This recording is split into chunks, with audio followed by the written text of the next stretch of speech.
She remains one of my favorite interviews in the entire sport. She's busy and she has got a lot of business going on these days. The business of Paige VanZant is very good, so I'm always happy to speak to Paige VanZant. Paige, how are you? I'm awesome. Thank you for the amazing intro. I always love it. So I said business is good. How good is the business of Paige VanZant these days? I see on Instagram you are nonstop busy. Nonstop busy. Business is great, which is funny though. I never really feel like accomplished with my life though. I feel like I'm always like looking for that next thing. So although I have a lot going on, a lot of great progress and a lot of things, I also have some more awesome things coming up very soon. So people can stay tuned for that too. I do feel like I work 24/7, but I wouldn't have it any other way. Yeah. Now you and Austin, you got your house. When did your house get finished? Because I remember when you guys were building it. When did the house get finished? Oh my gosh. I think we've been in here only like 4 to 6 months now. We bought our house over 2 years ago. And, we learned the lesson the hard way, the Florida contractors. I never thought I would get scammed or conned. I thought it was a very, just like, I don't know, a smart person and I could catch on to con artists. But boy, we got screwed over by one of the worst in the business. So it took us about 2 years to get into our house. Luckily, we found a new contractor who was absolutely fabulous, got us in our house immediately. And yeah, we could not be happier. So to go from like apartment living, like when you lived in Oregon, of course, at home, and then you moved to Sacramento, you lived in an apartment, first moved to Florida, and now this. Like, can you kind of even like fathom in your head like how far you've come from like your humble beginnings to now? No, I mean, growing up in like I was a double wide mobile home, and when I lived in Oregon, and then through the progress of my family, and then I lived in my one bedroom, well, not one bedroom apartment. I slept on the floor of a house I shared with 5 other guys when I lived in Sacramento the first time, and then now, yes, my husband and I having our house. It really is like I wake up every day and I'm like, all right, this is why I worked hard. This is why I sacrificed at a young age so I could be here and just be happy and just feel like accomplished and taken care of. It's funny. We speak pretty often. We do a lot of interviews, but it's kind of like I was just, thinking about this as we were getting ready to talk today. I was like, when I think back about like, we talked like right around your last UFC fight and like everything you had going on at that point, the uncertainty, basically trying to figure out where you were going to go from there. And it really isn't that long ago. And to see where you're at now, with your home and you guys are flourishing, like I don't know that you ever sit around and think about it, but have you thought about that? Like, man, it is wild to think about like that's not that long ago to now where you're at. It's not, and Austin and I sit and we think about like some of the decisions we've made. We've made some like scary changes and moves. And for me, change is easy. I think I'm a very snap decision when I feel like when it's time for me to move on, it's time for me to move on. And I just jump. And for him, it was really scary, especially the transition moving from Oregon to Florida. And with that, we made a lot of huge career decisions, life decisions that we were not sure how they would pan out. And a lot of it is a lot of trust in my manager, Malky Kawa. He just told us to trust him and to take the jump. So we did. We moved here and holy cow, all of a sudden, OnlyFans and doing AEW and all the amazing things that my husband's accomplished. And it really was a dream for us to move to Florida. And we couldn't have imagined that it would take us, to where it's taken us this fast. Yeah, absolutely. So a lot I want to talk to you about, but part of the reason I reached out to you is because we talk a lot about your fight career because, obviously that's what we do in terms of mixed martial arts and combat sports. But we had talked, like, when your last BKFC fight fell apart, the week of the fight, they pull you from the fight. I remember when the story came out, you called me immediately. We put a story out, basically saying, hey, I didn't drop out of the fight. Like, this wasn't me, whatever. And I knew you were bummed about that. And I know there was, like, rumors about rebooking it. What caught my attention, though, is when you did one of your Q&As on Instagram, you had said, like, very openly, like you got depressed after that, like because that whole thing fell apart. And obviously we hadn't spoken in depth about that part of it. Can you kind of give me a sense of the emotions of fallout from that? Because I know every time you do one of these Q&As, someone's like, when are you fighting? When are you fighting? And I understand that is obviously still part of your future, but I had no idea, like, dealing with the fallout from that moment of like getting ready, being literally days away from fighting and then having the rug pulled out from under you. Hearing you say that's like, wow, I didn't even think about that. And I imagine that was a lot of emotional turmoil to deal with. Oh, it was impossible, the real frustration, I guess, is it was like, yeah, the lead up to the fight was, I worked so hard. I was so excited for this fight. Um, but it was also a big accomplishment for us as a couple, for me to say, like, all right, we got him ready for his fight. I was at his fight when I got the call saying that my fight got pulled. So him and I were supposed to fight like days apart from each other. So just what goes into a fight camp, having to do it for two people, getting dieting for both of us, getting just like the behind the scenes things that people don't really understand that goes on, just getting prepared. And for me to get the call that the fight got pulled for a fight that I was like so ready for and I was so excited about, I had cut all the way early because I knew I would be traveling. I would be flying all the way to London. My dad was already in London waiting for me, so it was depressing. And then going and trying to figure out how to get right back into a fight camp and not knowing when their next fight camp or their next fight card would be. We already had planned a vacation, or not a vacation. We are just going to go visit family in Alaska. So it was like, wow, do I cancel my Alaska trip? Do I it's just like hard to figure out what to do next. Yeah. Can you give me, like, I know you've spoken, obviously, in your book as well, you've spoken very openly and honestly about mental health and things like that. Like, we don't, from the outside looking in, we just hear about the fight cancellation. Like, oh, the fight's canceled. We don't deal with all the fallout that you deal with in terms of like the mental side of things, the preparation, the time you put into it. And again, we always immediately think, oh, you're just shift gears. You'll fight a week from now or 2 weeks from now. And I know, like, right after it happened, like, oh, she's fighting in November, without like even bothering to tell you, from my understanding. But like, Yes. you know that, like, the mental health part of it, like, I think we miss that when you go through something like that, because it's almost like, I know it's a weird analogy, but it is almost like losing, right? You're like, I lost a fight, I didn't get to have one. Yeah, and that's the thing, is it does feel like, I didn't even get to fight. I didn't get to prove myself. I didn't get to go out and just do what I love, and the fight camp is the struggle. You go in, you struggle, you lose weight, you work so hard, and you sacrifice so much throughout, your day to day to prepare for something, and to have it just be taken away from you. It's frustrating. And I did feel like, there could have been things done differently. I have no ill will towards BKFC, or like, I would never speak negatively. They've treated me extremely well. So it's just more the way it all played out was extremely frustrating.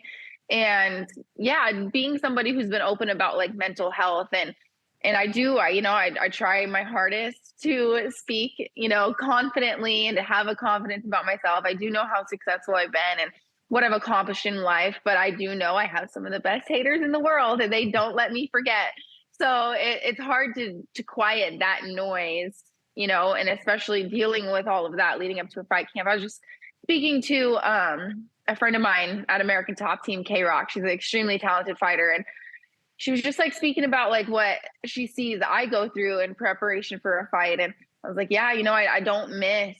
There's aspects of fighting that I don't miss, is the interviews. Of course, I love interviewing with you. I always say yes to you, but there is like the interviews, asking the same questions over and over again, and having to do all this media and this press and the travel and things that not everybody has to deal with.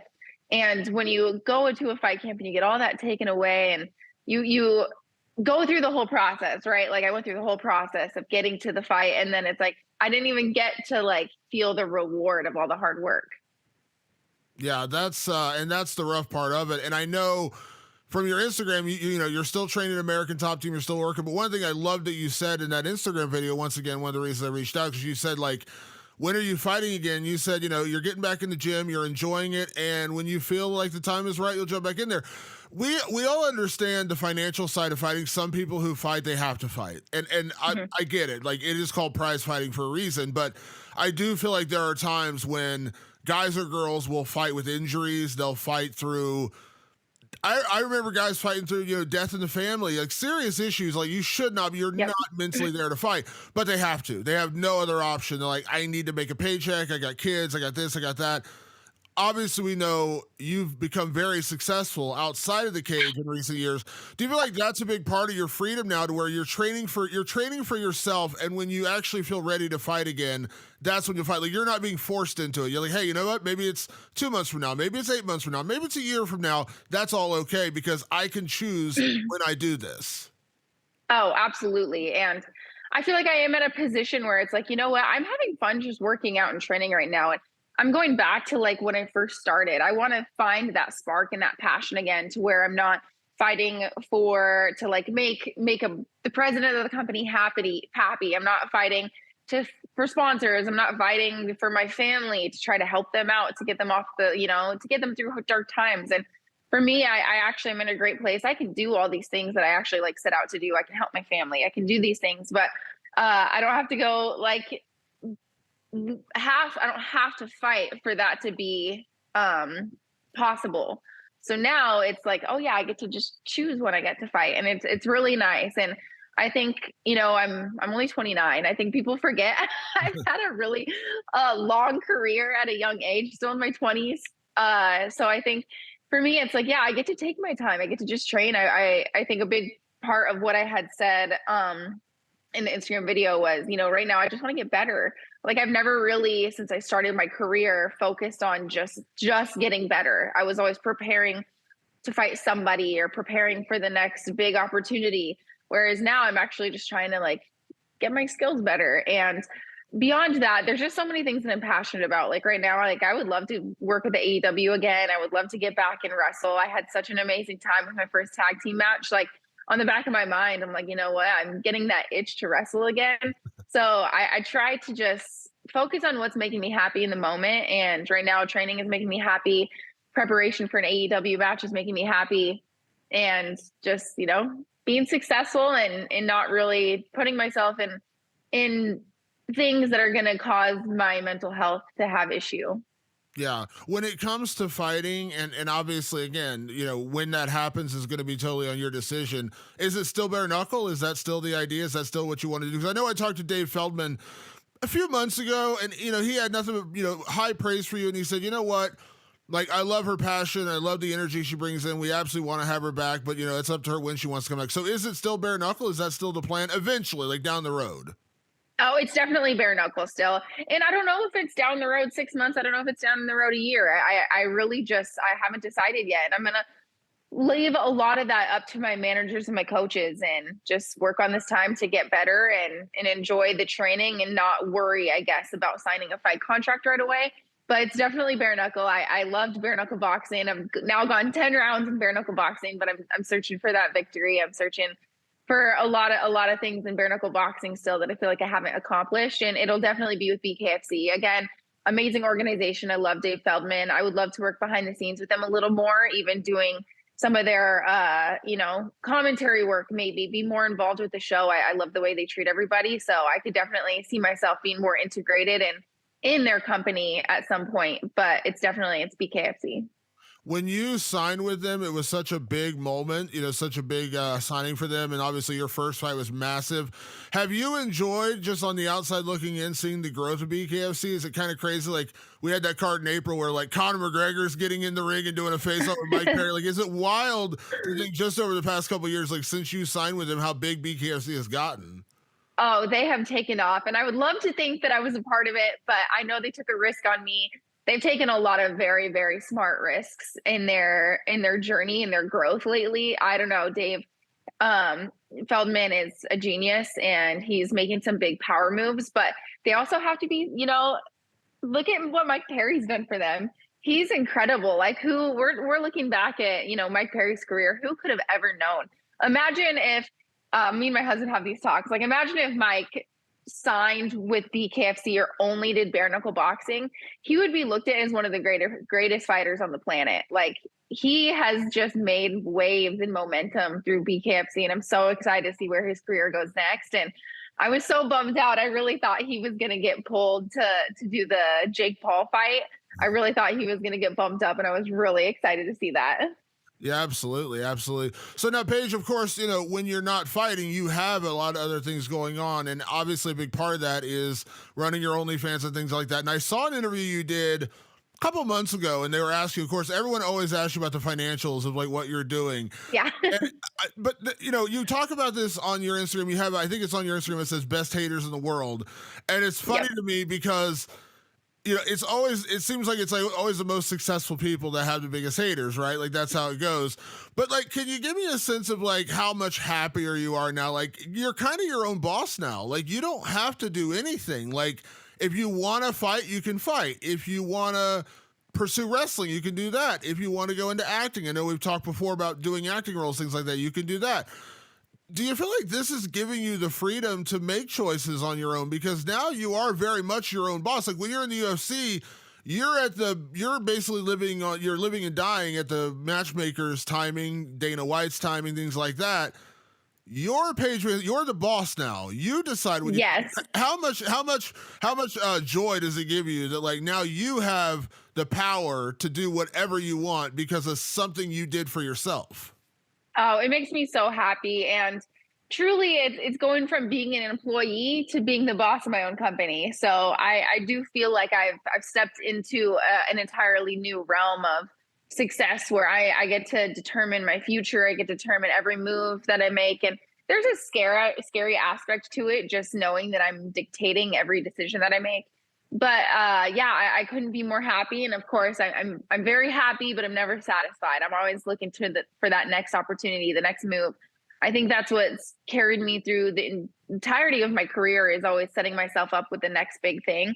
And there was a reason that throughout my UFC career, I was able to have the success that not a lot of fighters are able to. And I think it was making a big push on social media. It was making sure that I was successful outside of fighting as well, and creating a name for myself and doing Dancing with the Stars and doing these things that not everybody else was able to at the time. And it's definitely paid off. And my hard work, it's gotten me to a specific point. I've been able to set myself up and really have a future I'm confident in. I'm not worried necessarily about the future anymore. I think a lot of people carry that weight on their shoulder, and I've just been so blessed that now I'm like, all right, let's just see what else we can do to set up opportunities for myself, but then also the rest of my family. We've been able to help everybody out, and I want to make sure that although I'm being successful, but I'm doing it for the right reasons. So helping out my family. And a big thing that we do is just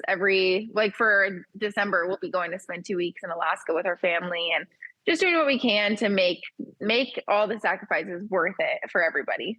Yeah, I remember, going back to like when you had your last UFC fight, like there is a certain level of fear that comes along with that because again, you're in the biggest mixed martial arts organization, you're leaving there, like where do you go? What happens? There's always that fear.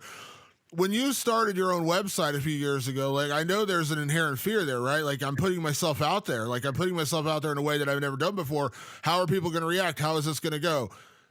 Years later, now that you've like reaped the benefits, and it seems like you love what you're doing, like at least based on your Insta. I know Instagram isn't real life, but it seems like you love like you're doing. Like, is it crazy to think about the fear of dealing with like, should I do this? Should I, make my own website? Should I go on OnlyFans?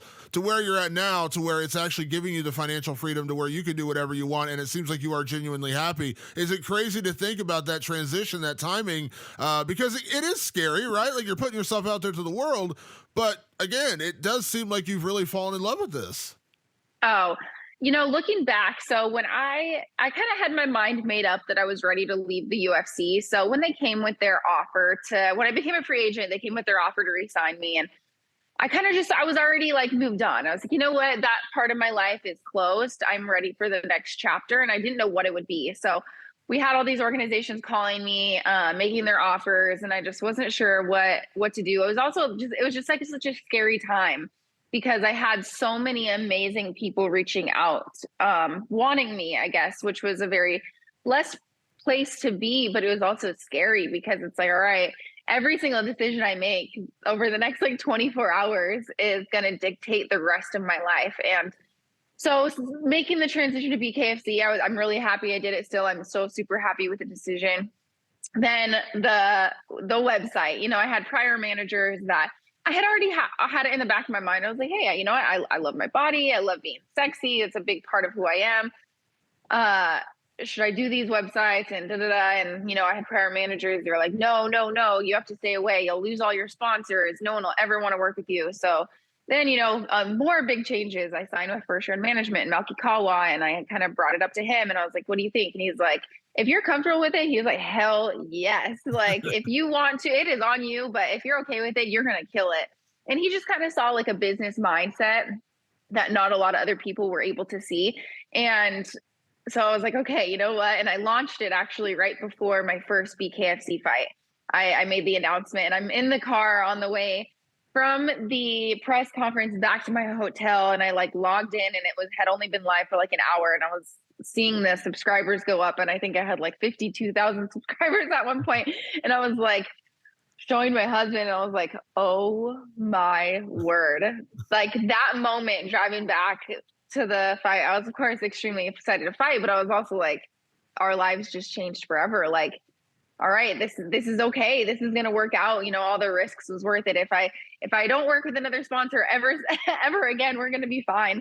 And it did give me that freedom too, that I don't have sponsors. I don't have to. You know, I'm working on building my own companies. I'm promoting myself and not just building up other people. So I don't wake up and have to push an agenda for somebody or sell something for in a company or help them grow. I'm just building me and myself and sharing things that I'm passionate about and sharing things that are absolutely true. No one's paying me to say anything that I say.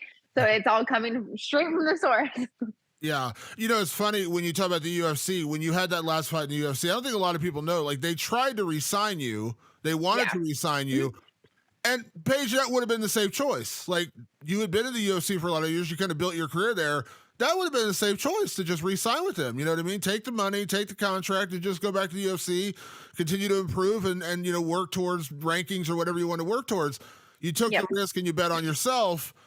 And now to look where you're at now, is it like I know you don't necessarily hold ill will towards the UFC, but that would have been the safe choice at the time. Now to look where you're at right now, like it's wild to think how the choices you've made have led you here, and now not to put your business out there, but you're a multimillionaire with a giant house and a very happy life, and you're kind of controlling your own fortune, controlling your own destiny. That would have been a choice, and I imagine your life would have been wildly different had you just made the safe choice to say, I'm going to re-sign with the UFC and not do anything else. Oh, absolutely. You know, me re-signing with the UFC, it would have been the safe choice. But I just wasn't happy anymore. And it's not ill will towards the UFC, but I just knew I needed something else, and I needed to change. I had signed with the UFC when I was 19. I had my first fight at 20. And I just, you know, I was like, you know, I need something different. I need to spark my passion again. And although me switching to BKFC hasn't been successful in terms of just like wins, I guess, but I feel accomplished. You know, I went 10 rounds with some really, really tough people, some really tough chicks doing bare knuckle boxing. Anybody who steps into bare knuckle boxing needs to get just like a round of applause. It is a whole different animal, and it is violent and it's brutal. It feels different. So I do feel so successful in a sense that I now get to work with AEW. I get to work with BKFC. I get to do commentary work with the PFL. You know, working with the PFL, the way they treat their athletes it's absolutely incredible. And it just opened up my mind and my options so much to where I just get to do pretty much anything that I want to. And I can spark a passion, and I can say, you know what, I want to start a podcast. You know, I want to do this. I want to do this. And then I just, you know, attack it 100%, and I don't have anything holding me back. Yeah, I love that. Also, not to get too far off the subject, I saw you were doing some stuff with PFL. Any chance you might work with them in a different capacity one day? Is there a possibility? If I were to do MMA again, it would definitely be with the PFL. I love the way they treat everybody. Their organization is incredible. I've been loving doing commentary work for them and doing a little behind the scenes just because I do like being on camera. So I've been having fun with that. But I do believe as of right now, I mean, just in my mind, yeah, if I were going to do MMA, it'd be with the PFL. I love that. I love that. And I know, you know, I remember doing a story several years, it was during the pandemic, and I'd done a story with Beck Rawlings when she had started her OnlyFans, and she had said very, very honestly, because the fight industry had largely shut down, and she was in Australia where travel was restricted and things like that. And she said, if Mhm. it wasn't for OnlyFans, I wouldn't have paid my bills. Like I needed that to get through, you know what I mean? Because I couldn't travel, I couldn't fight, and that's all it was. And I know you did an interview where you talked about it. You said you made more in one day on OnlyFans than you did your entire fight career. Now, we could have a whole other conversation about what does that say about fight contracts that like fighters aren't getting Yeah. paid their worth, because I truly believe every fighter is being underpaid, even to a point. I think Conor McGregor, as much money as he makes, I still think he's probably being underpaid for what value he brings to the organization. When you hear about the UFC making billions upon billions of dollars per year, that's a whole other conversation. But again, this was your choice to do this, and it has given you that financial freedom. And in a way, like because you're such a big name, Paige, I feel like in a way you've kind of given permission for other people to present. Everyone has an OnlyFans page now. Even the guys have OnlyFans pages now, which No. is wild. I know. You know what? And I'm okay if I led the way on that. If I made the dominoes fall, I am so happy because one, I never was person who was outspoken like, "Hey, go make an OnlyFans right now." I felt like I was leading by example, and I was being honest. Yeah, I started OnlyFans, and all of a sudden, you know what? I'm taken care of. My house is paid off. I have no debt. I have money in the bank. I'm doing business things here and there, and it really has opened the door for me on so many things. So I'm proud. I'm proud if I helped those dominoes fall. I'm extremely happy. And even if people just get a little bit more financial freedom to where they don't have to take these terrible contracts, it gives you the freedom to where you don't have to fight, or you don't have to say yes to these things that you don't necessarily want to say yes to. It's just giving you freedom. And everybody, that's the biggest stress, especially right now in the world. I know how many people are struggling. Financial freedom is a really big deal, and if this helped some fighters along the way, I'm really happy about that. Well, I mean, the reality is, as we said earlier, some fighters don't have that choice. Some fighters are like, well, you're offering me 20 and 20, I'll take it Hmm. because I don't really have a choice. Or, well, I'm a free agent. I guess I'll sign here because that's the only place that's really interested in me.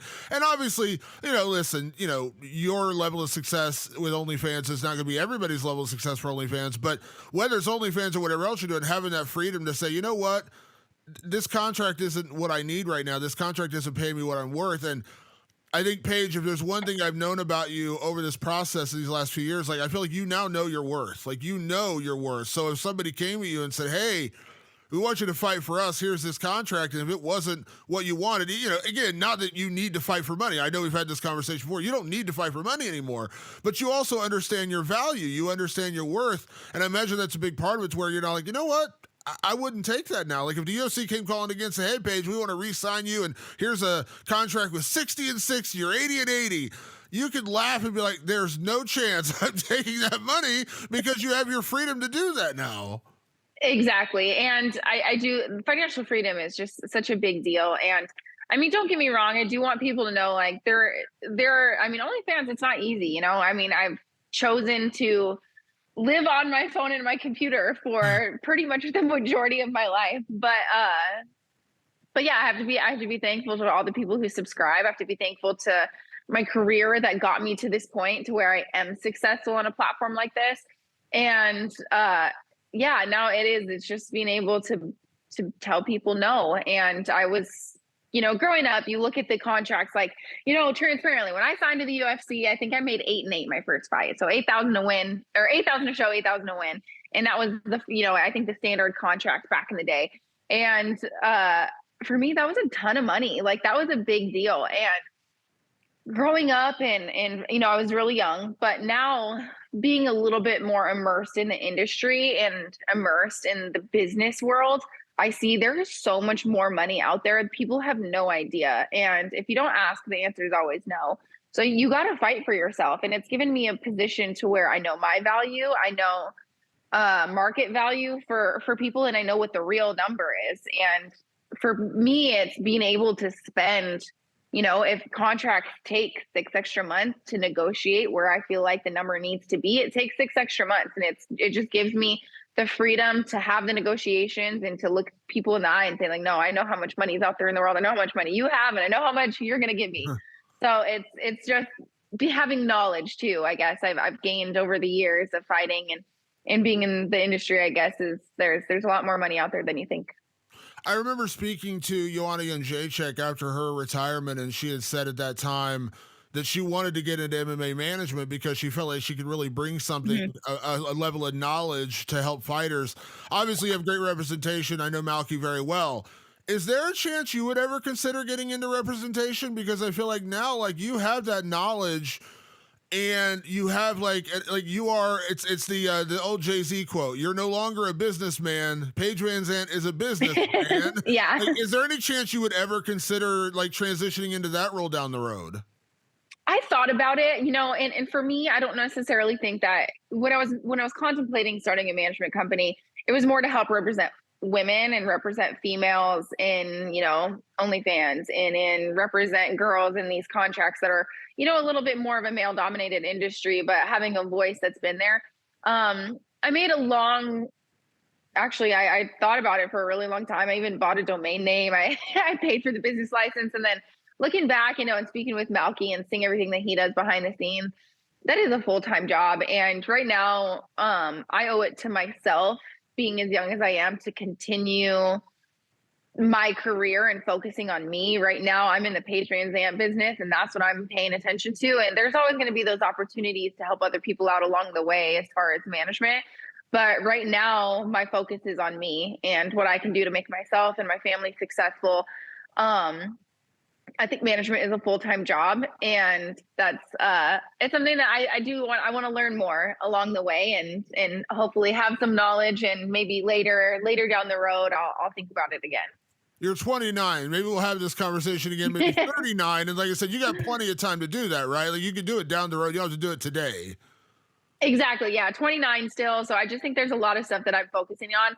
And selfishly, I want to focus on myself more. And I don't know that I could give fighters, athletes, models the attention that they deserve. And it's something that I know that, when I have, my managers, I text them right now, I know they're going to respond within 10 seconds. And there's times that I'm busy and I just can't I can't honor, other people the way that they deserve.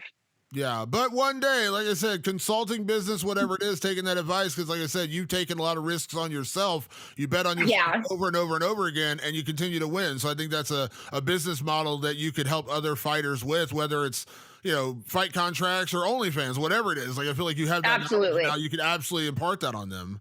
Yeah, and you know what? And even then, though, I've had so many people reach out and ask advice and guidance and ask for like contract tips for one. A lot of people for OnlyFans, communicating. I've been helping people figure out what to do along that and like how to get their page started, how to be successful, and then also on the fight side. So I don't care if people reach out to me right now and ask questions. I love it. I love helping people just because I did go through a lot of ups and downs, and there's things I learned. There's definitely things I would have done differently, along the way. But I love helping people. If they have questions, they can reach out anytime.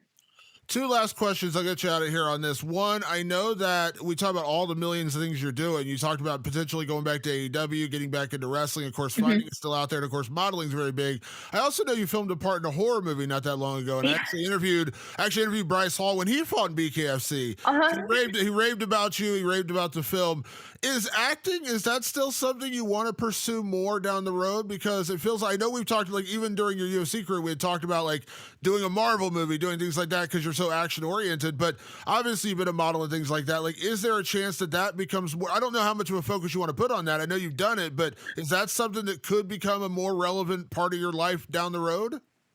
Oh, absolutely. I had so much fun on this set doing the movie. I am so excited for it to come out. I actually don't even know when the movie comes out, but everyone has to stay tuned. This movie is absolutely incredible. The director on it, I was a fan of because he directed some of the Saw movies. So it turned out so good.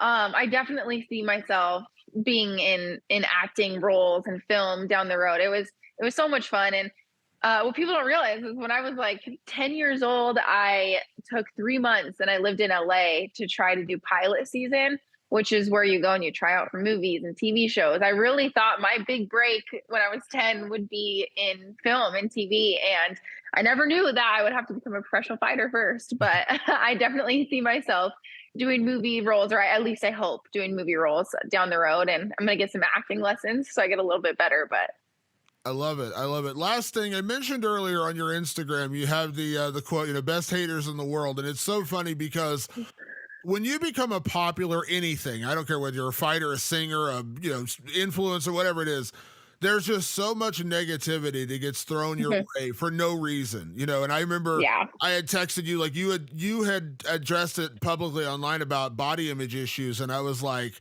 people are insane. Like I text you after that, and I was just like, this drives me crazy. You don't have to do anything. You could literally post a picture of yourself donating food at a food drive to homeless people, and someone will have something negative to say. But Yes. it seems like you've learned how to deal with it, and you've kind of embraced it in a way. Because I always joke with people like when they talk about like articles I write, and it's like never read the comments ever, never ever read the comments because your mental health will go down the toilet in a hurry. Have you learned to embrace that and just learn, because it is hard, right? Like you announced that you're not fighting somewhere. You're injured. Your arm was broken.